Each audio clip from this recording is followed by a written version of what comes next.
अहम पठिष्यामि एकामन्तरे महाभारतम् अटुवं खण्डं सनातन धर्मं पंचमस्तु अस्ति पृथ्वीमस्ति गम्भीरं मर्त्या नास्ति निह्नो नास्ति किंचन. द्वितीयस्तु साष्टांग कर्तव्यः. तृतीयस्तु दानं दीक्षिता. चतुर्थवस्तु वर्थधारी. पंचमस्तु तीर्थयात्राय कर्तव्या. मृगचरम हृदय नमः अग्निनील महीद वसुपीत आपरष्टुति वसुदया माना नई सुफतराई आसमान अंधात्मा परवे शांति परस भूति मुपास्त ना समुद्रे थस्ताति रूपम ना चक्षु सापास्याति कास्कनयनम. रब्बि श्रह ली सदरी वयस्सिर ली अमरी वहलुल उक़दतम मिन लिसानी यफ़क़हू क़ौली. रब्बि ज़िदनी इल्मा. अल्लाहुम्मा रब्बि ज़िदनी इल्मा.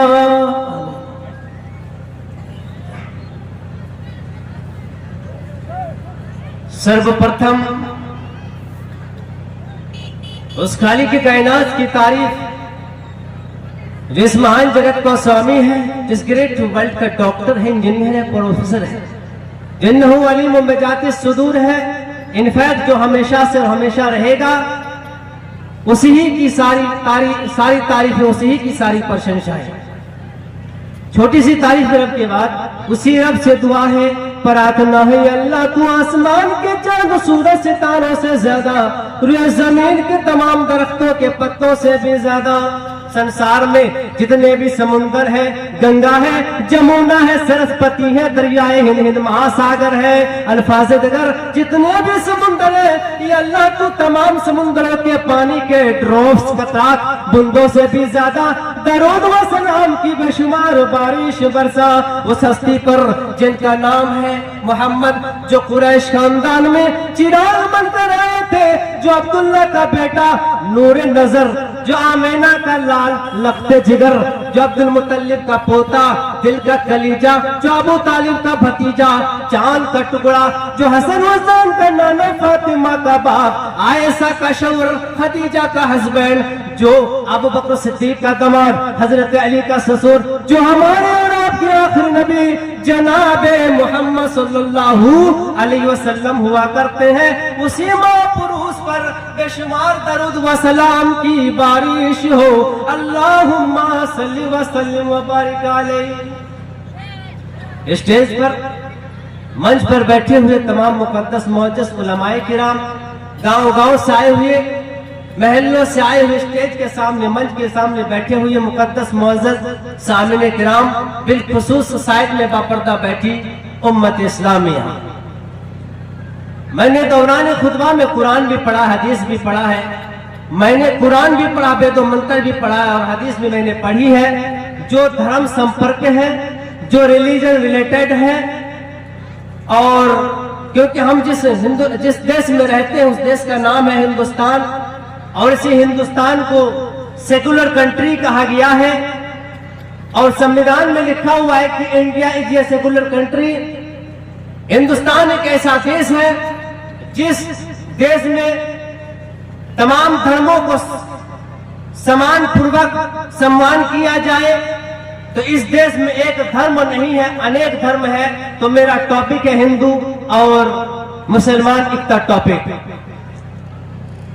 तो हमारे हिंदुस्तान में अनेक धर्म है, लेकिन जो इंसान जिस धर्म में है सारे लोगों का अकीदा ख्याल एक ही है कि संसार को बनाने वाला, इस दुनिया को बनाने वाला सिर्फ एक है, अल्लाहु वाहिदुल, अल्लाह एक है। इकम बिरहम्मादित्य नास्ते निहना नास्ते किंचन, बिरहम्मा एक है, खालिक एक है, इस दुनिया को बनाने वाला एक है।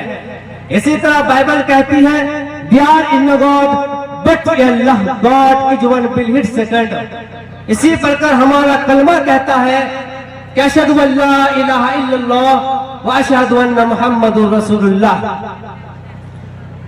तो हर धर्म के लोगों को मालूम है कि संसार को बनाने वाला, इस दुनिया को बनाने वाला एक है, लेकिन एक बात हजम नहीं होती है, जब संसार को बनाने वाला सिर्फ एक है तो धर्म भी एक होना चाहिए। हिंदुस्तान में धर्म अनेक क्यों है? क्यों साहब? इसलिए कि एक देश में एक ही प्रधानमंत्री होता है, एक ही कानून होता है, एक ही संविधान होता है। अब अगर किसी देश में प्रधानमंत्री दो हो गए, कानून दो हो गए, तो रब्बे काबा की कसम वो देश खतरे में पड़ जाएगा। फिर उस देश में कभी भी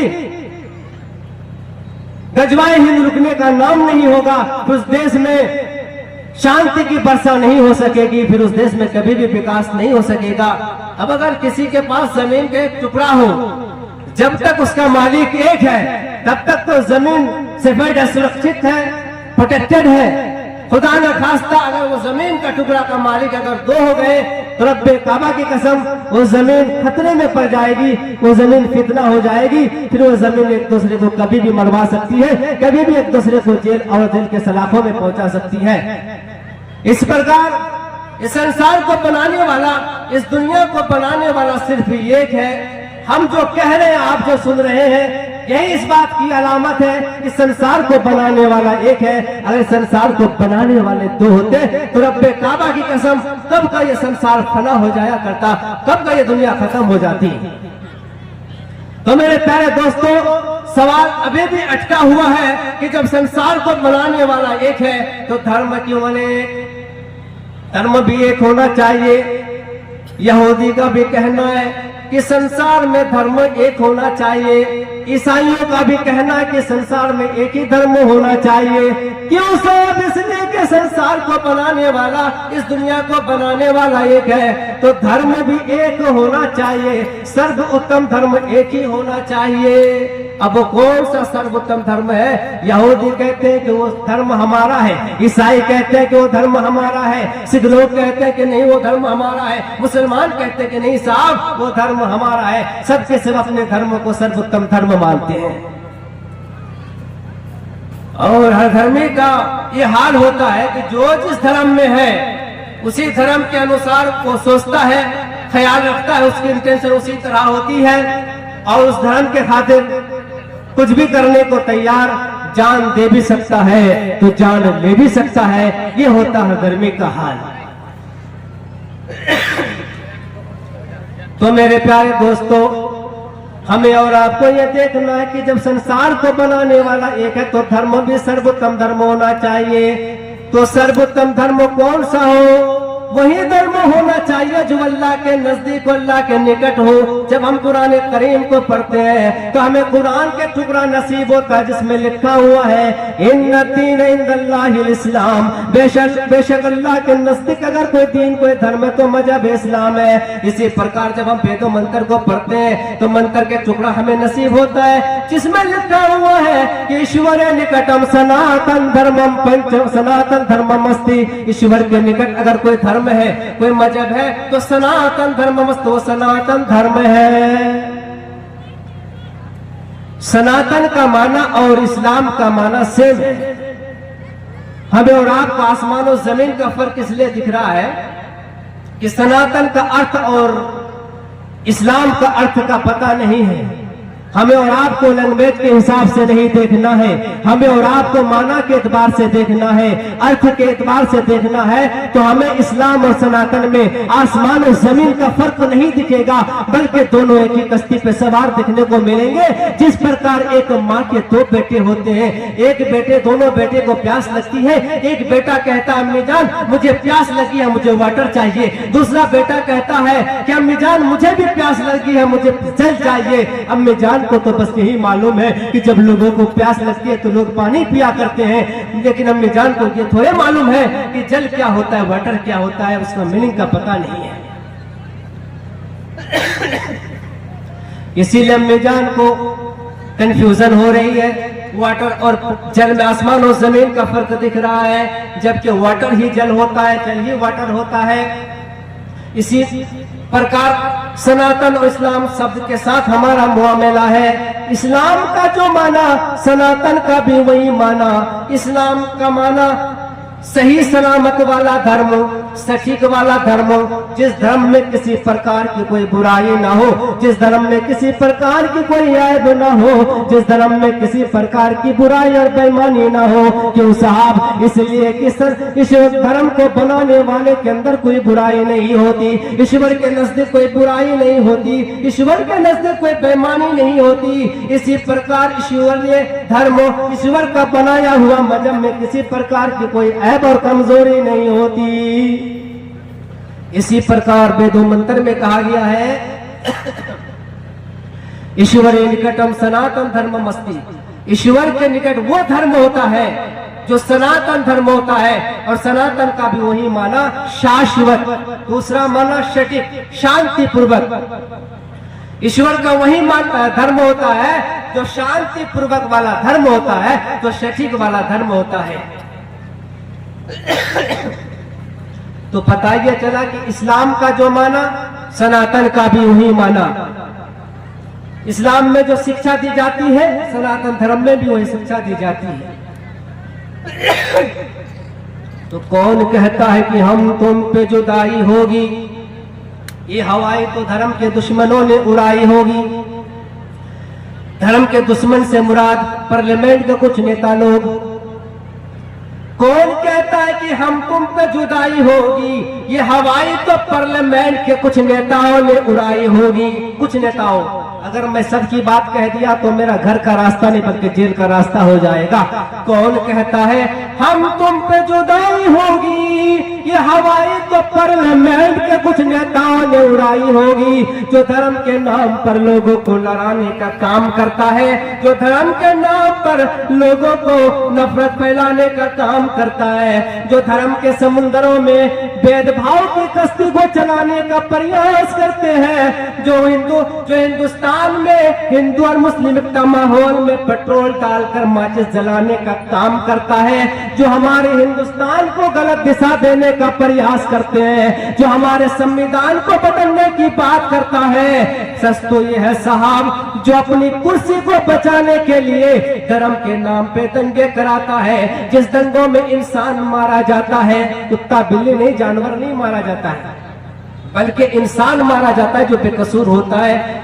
मुसलमान भी मारे जाते, हिंदू भी मारे जाते, वो इंसान मारा जाता है।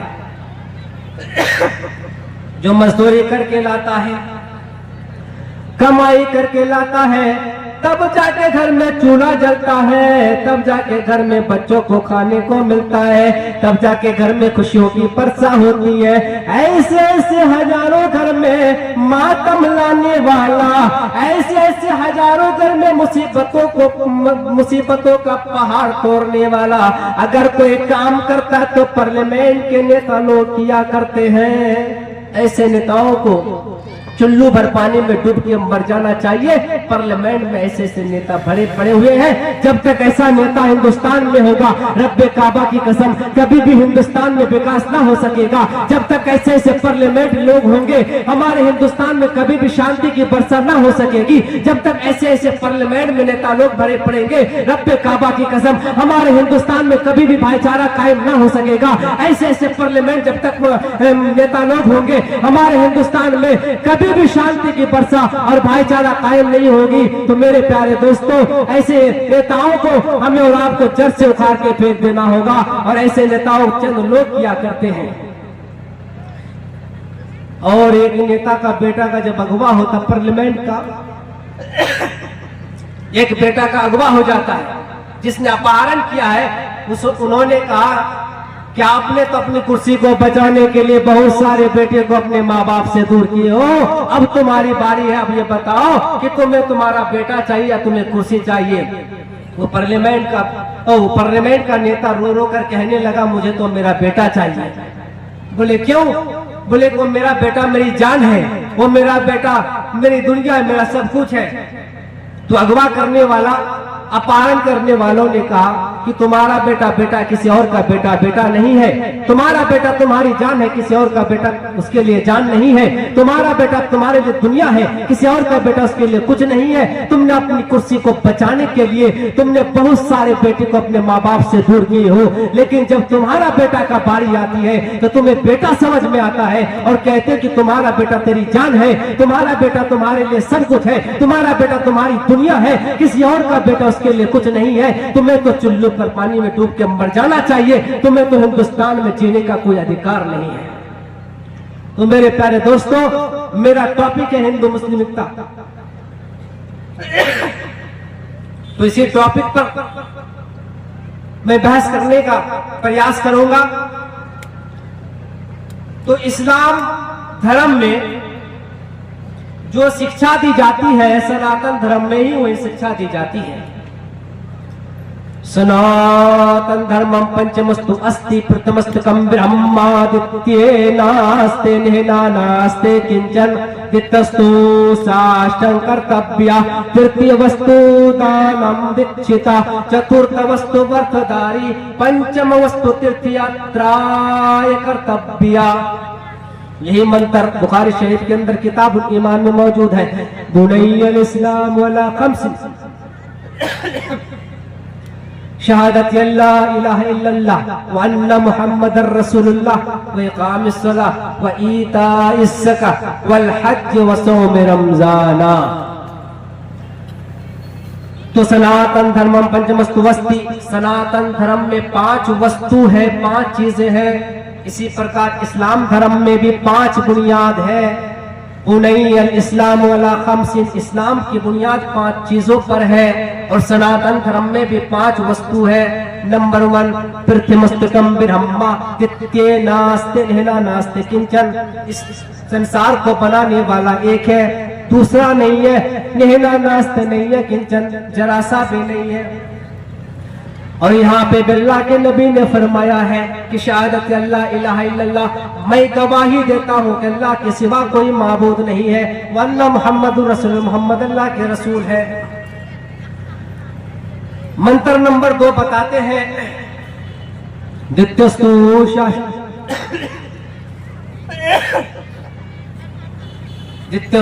शाष्टं कर्तव्या। मंत्र नंबर 2 में श्री कृष्ण जी बता रहे हैं सनातन धर्मियों को कि सनातन धर्मियों तुम्हें सच्चा धर्मी बनने के लिए शाष्टंग कर्तव्य, शाष्टंग करना होगा, यानी 8 अंग को जमीन में टच करना होगा।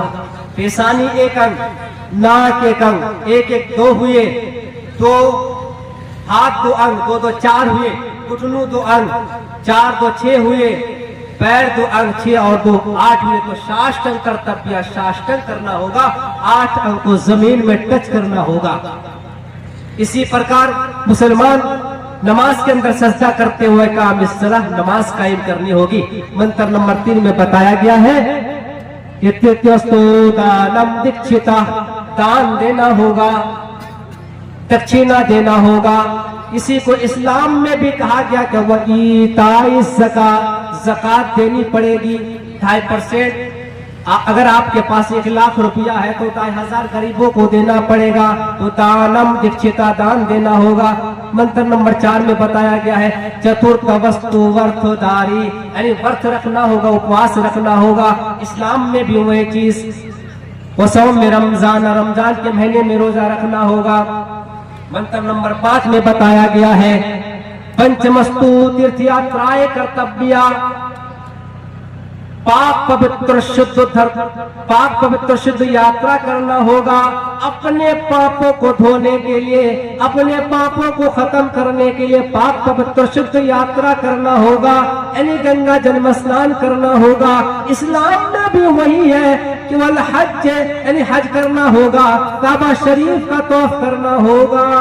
कौन कहता है कि हम तुम पे जुदाई होगी, ये हवाएं तो धर्म के दुश्मनों ने उड़ाई होगी। हमारे इस्लाम धर्म में एक बाप अपने बेटे को ज़बह करने का जिक्र मिलता है, जिनका नाम है इब्राहिम। और सनातन धर्म में भी एक पिता अपने पुत्र को ज़बह करने का जिक्र मिलता है, जिनका नाम है शंकर। शंकर की भी एक से ज्यादा पत्नियां हुआ करती थी और हमारे इब्राहिम की भी एक से ज्यादा बीवियां हुआ करती थी। और शंकर की दो पत्नी ऐसी थी जो वायरल पत्नी थी, फेमस थी, जिनका नाम है सती, दूसरा पार्वती। और दोनों पत्नी राजा की पुत्री हुआ करती थी। और यहाँ पर भी हमारे यहाँ इब्राहिम की दो ऐसी बीवी थी जो फेमस थी, एक थी सारा, दूसरा थी हाजिरा, और दोनों बादशाह की बेटी हुआ करती थी। इब्राहिम की भी दो बेटे थे और शंकर भगवान के भी दो बेटे हुआ करते थे, एक कार्तिक और दूसरा गणेश। हमारे यहाँ पे भी इब्राहिम के दो बेटे हुआ करते थे, हजरत इसहाक और हजरत इस्माइल। या शंकर जी छोटी पत्नी के पुत्र को ज़िबा करते हैं और यहाँ पे हमारे इब्राहिम छोटी पत्नी, छोटी बीबी के पुत्र इस्माइल को ज़िबा करते हैं।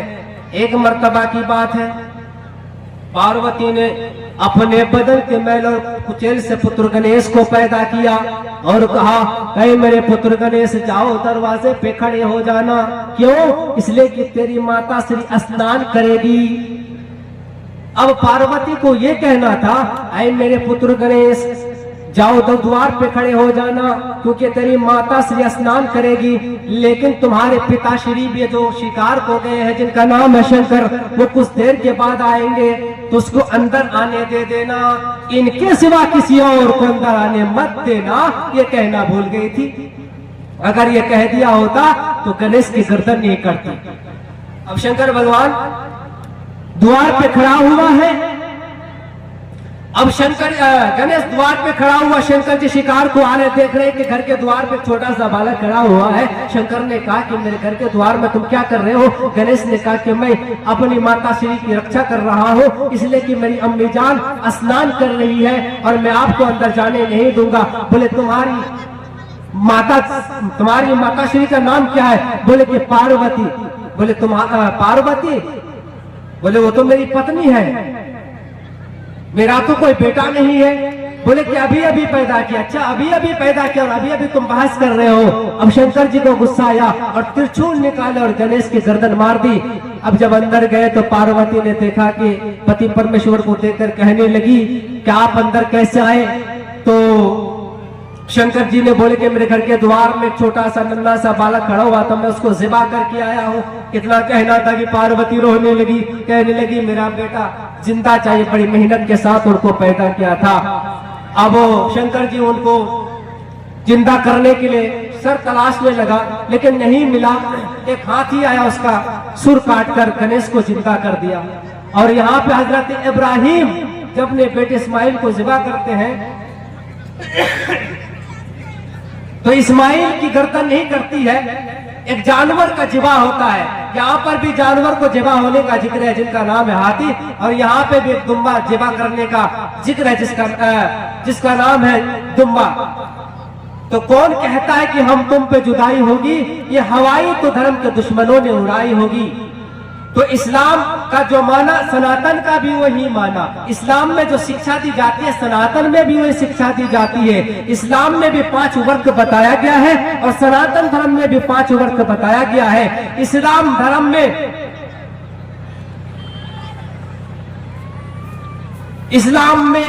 में भी एक बाप अपने पुत्र को ज़िबा करते हैं और सनातन में भी एक पिता अपने पुत्र को ज़िबा करते हैं।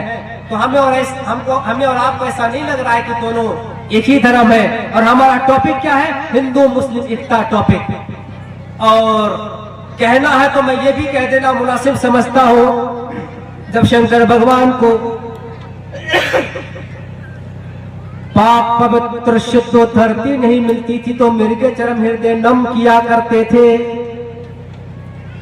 मृग चरम हृदय नम, मृग मानी हिरण, चरम मानी चमड़ा, यानी शंकर भगवान जब अपने ईश्वर की उपासना करने का वक्त होता था तो मिर्ग चरम हृदय नम किया करते थे, यानी हिरण के चमड़े को मुसल्ला बनाकर उसमें खड़े होकर सीने में हाथ रखकर नम किया करते थे। हृदय निमा मिर्ग चरम, मिर्ग मानी हिरण, चरम मानी चमड़ा, हृदय मानी सीना, नम मानी इबादत करना। शंकर भगवान को जब भी अपने ईश्वर को उपासना करने का वक्त होता तो मिर्ग चरम हृदय नम क्या करते थे, तो सीने में हाथ रखकर अपने रब को उपासना किया करते थे और सूरह फातिहा भी पढ़ा करते थे। अग्निल महिद बस सभी तो परस्तुति बसुरदया माना नहीं सुफता राय आसमान। अग्निल, मैं अग्निदेव के नाम से आरंभ करता हूँ। मही दिवस सभी तो सारी की सारी प्रस्तुति, सारी की सारी तारीफ उस महादेव के लिए है। बसुर दया माना, जो दया करने वाला, कृपा करने वाला है। और हमारे यहाँ जनाब मोहम्मद सल्लल्लाहु अलैहि वसल्लम नमाज में खड़े होकर सूरह फातिहा पढ़ते हैं, सीने में हाथ रखकर नमाज पढ़ते हैं और कहते हैं बिस्मिल्लाहिर्रहमानिर्रहीम, मैं शुरू करता हूँ अल्लाह के नाम से जो रहमान भी है रहीम भी है। अल्हम्दुलिल्लाहि रब्बिल आलमीन, तमाम तारीफ अल्लाह के लिए है जो सारे जहानों का रब है, सारे जहानों का पालनहार है, जो सारे जहानों का कृपालु दयावान है। और यहाँ पे कहा गया है कि महेक सभी तुहारा परस्तुति बसुर दया माना नई सुफता राही आसमान। ऐ हमारे नैया को पार करने वाला, हमारी परेशानियों को दूर करने वाला, सुपथर राही आसमान, हमें सुंदर रास्ते पर चला, सिरातिल मुस्तकीम पर चला। यहाँ पर अल्लाह के नबी ने फरमाया इहदिना सिरातल मुस्तकीम, इहदिना सिरातल मुस्तकीम, ये अल्लाह हमें सीधी राह में चला, सिरातिल मुस्तकीम पर चला। कौन कहता है कि हम तुम पे जुदाई होगी? ये हवाएं तो धर्म के दुश्मनों ने उड़ाई होगी।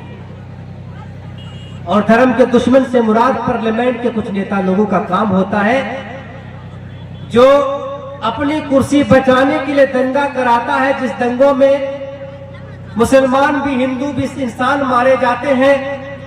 तो ऐसे ऐसे नेताओं के चक्कर में हमें और आपको नहीं आना है। अगर किसी एरिया में